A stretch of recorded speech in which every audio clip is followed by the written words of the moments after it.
Në njërin nga pasazhet e librit Republika të shkruar nga Platoni, kemi një nga ngjarjet më të veçanta që i bën apel shoqërisë për drejtsinë dhe njerëzoren. Në libër jepet se filozofi Sokrat është dënuar me vdekje padrejtësisht nga juria e qytetit Athinës dhe miqtë e tij organizohen për ta nxjerrë nga burgu, duke u arratisur, por Sokrati nuk pranon.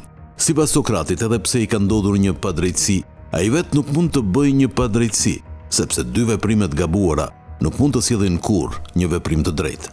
Sokratit nuk i bëri dëm ligji, por juria. Jo më kote sollëm këtë histori, sepse në të vërtetë tezat e Sokratit nuk ngren vetëm pyetje, por demonstrojnë parimet e një shoqërie të drejtë, dhe se pa ndryshuar parimet, ne nuk mund të ndryshojmë drejtësinë, ne nuk mund të japim drejtësi. Ne mund të ndryshojmë ligjet, gjyqtarët dhe prokurorët, por ne nuk mund të japim dhe marrim drejtësi nëse nuk kemi parime të rrënjosura në familje dhe shoqëri. Drejtësia, ky koncept i mohuar nga manteli i zi, që veshin persona të deleguar nga krimi dhe politika, po i merr frymën një kombi që është kthyer në kom nomadësh, sa në një shtet, në shtetin tjetër, duke braktisur Shqipërinë, e cila nuk ka asgjë të përbashkët me shkretëtirën, përveç faktit se tashmë po i shterojnë njerëzit. Ta njerëz largohen prej lajmeve të përditshme të kronikës së zezë, prej lidhjeve të krimit me politikën, të cilat kur përballen me njerëz guximtar dhe të vendosur, të dyja përdorin si kamzhik sistemin e drejtësisë kundër qytetarëve për t'i grabitur, mposhtur e për t'i nënshtruar. Në këtë episod, Veting do të trajtojë denoncimin që ka ardhur për krye prokurorin e Lezhës, Erion Shehaj, i cili jo vetëm që ka shkelur ligjin, në shumë raste, sipas komisionerit publik, por sipas denoncuesit e ka përjashtuar nga amnistia penale, duke mbajtur në burg për te afateve. Në rasti konkret, sistemi i drejtësisë në tërësi është fajtor ndaj mosmarrjes së masave për gjykimin e një çështje në kohë sa më të shpejtë. Pra, referuar neni 6 të Konventës Evropiane të Drejtave të Njerëzit, neni 32-42 të Kushtetutës, është parashikuar që një gjykim duhet të jetë i menjëhershëm, pra sa më shpejt e parashikon ligji. Vonesat për procesin e amnistisë. Unë e çoj veten civil që e kam marrë burgun. Se deri në atë kohë kam qenë i burgosur në një vepërreç në rregull, në di kapimi që kam vë. Por 1 orë e 1 minutë ma vonë unë e kam marrë burgun tim, unë jam marrë peng nga kryeprokurori Erion Shehaj. Ky është Armando Uka, i cili pretendon se është përjashtuar nga përfitimi i amnistisë penale, rrjedhimisht duke mbajtur në burg për te afateve të parashikuara. Ju kam njoftuar misionin e juaj sepse kam kryer një krim në vitin 2011. Jam dënuar me 16 vjet. Edhe një dënim tjetër 3 vjeçar kam pas para ti një dënimi 16 vjeçar. U ekstradova nga Italia. Erdha këtu në Shqipëri me 13 tetor të vitit 2023. Erdha për të kryer 3 vjet edhe 11 muaj. Dënim, gjithë dënimin e mbetur e kisha kryer. Tani, me kalimin e kohës, doli amnistia për ndërkohë që erdha këtu. Nga 3 vjet e 11 muaj, heqim 16 muaj. Sa i takon? Pastaj kisha edhe 855 ditë, si i thojnë këtu në Shqipëri, 3 mujosha, të marra me vendim gjyqtari në Itali, të njoftëra nga Shqipëria. I takote që unë me 4 prill, kur është dhënë amnistia në përburgje, që kanë filluar me dalin njerëzit, unë duhet të isha i lirë. Nga ajo ditë, unë s'kam dalë, kam dalë me datë 6, me datë 5 i ka qenë djetë, 5, shkurt 2025. Tani, sa kohë është ma shumë, t'i bëjmë ca llogarizë. Armando Uka për të kuptuar më shumë rreth çështjes, por edhe për të marrë qëndrimin e të gjitha palëve, Veting ka kryer një hulumtim që të nxjerrë në pah arsyet me rastin e Armando Ukës.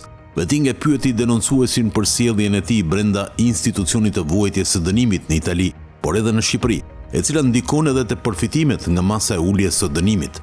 Në shumë raste, kur të burgosurit janë problematik në ambientet e institucionit të ekzekutimit vendimit penal, IEVP, ose thënë ndryshe në burg, ata mund të penalizohen, por ky nuk ka qenë rasti sipas dëshmisë nga Vetuka.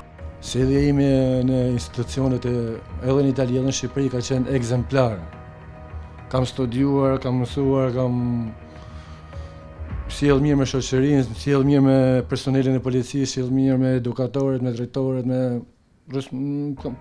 ta bërë dënuarin si do të më balla, shumë normal.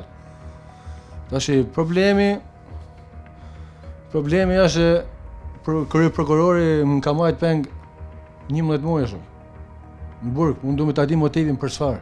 Kjo është pyetja që e mundon prej gati një viti ukën, por edhe avokatët e tij, Gjergj Neli dhe shaqja e Marinaj, të cilët kanë bërë përpjekje të shumta duke qenë dhe të shqetësuar për gjendjen e tij fizike dhe shpirtërore, kur ishte i burgosur. I dënuar e ka njërë shpirtërisht, e ka njërë fizikisht, e ka njërë, domethënë, në sa herë, domethënë, edhe ku shkoshim, domethënë, si avokat për të takuar në ambientin e burgut, të them të drejtën, unë shkoja, domethënë, sepse e njihshim veten sikur unë, domethënë, si përfaqësues ligjor kam marrë atë pjesën e fajeve të mia, në kuptimin e fjalës, sepse i dënuari nuk i percepton, domethënë, se kush, unë kam thënë një përgjegjësi, pra kam një avokat, dhe avokati është ai që ideja të ishte është avokati ai që përpiqet edhe më liron.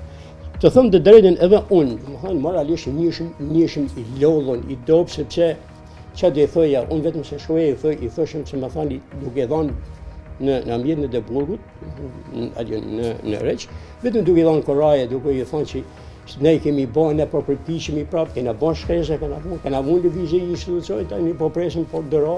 Sipas denoncuesit dhe avokatëve të tij, dokumentacioni dhe kushtet për të përfituar nga amnistia penale kanë qenë sipas ligjeve në fuqi. Me letër, unë i kemi kretë letrat e dokumentuar, që unë kam marrë për të kryer në Itali, këtu në Shqipëri, 3 vjetë 11 muaj burg. Nga 19 vjetë që kisha. Kam bërë 14 vjetë atje, 855 ditë, shkojnë nga të 16 sa amnesia, 17 e gjysë kaloj. Akum, i kam marru burgun timën, tashi, ai ndoshta nuk i kanë pëlqyer avokatët që kanë pasur. Sepse janë njerëz të drejtë. Për vetting, avokati Gjergj Neli ka thënë se vazhdimisht ata pristin veprime nga prokuroria e Lezhës, kryesisht nga prokurori Erion Shehaj, i cili zvarriste procedurat dhe nuk i bënte në kohë. Të gjendur në këto kushte, avokatët kanë bërë kërkesë në gjykatën e Lezhës për t'u njohur përfitimi nga amnistia penale.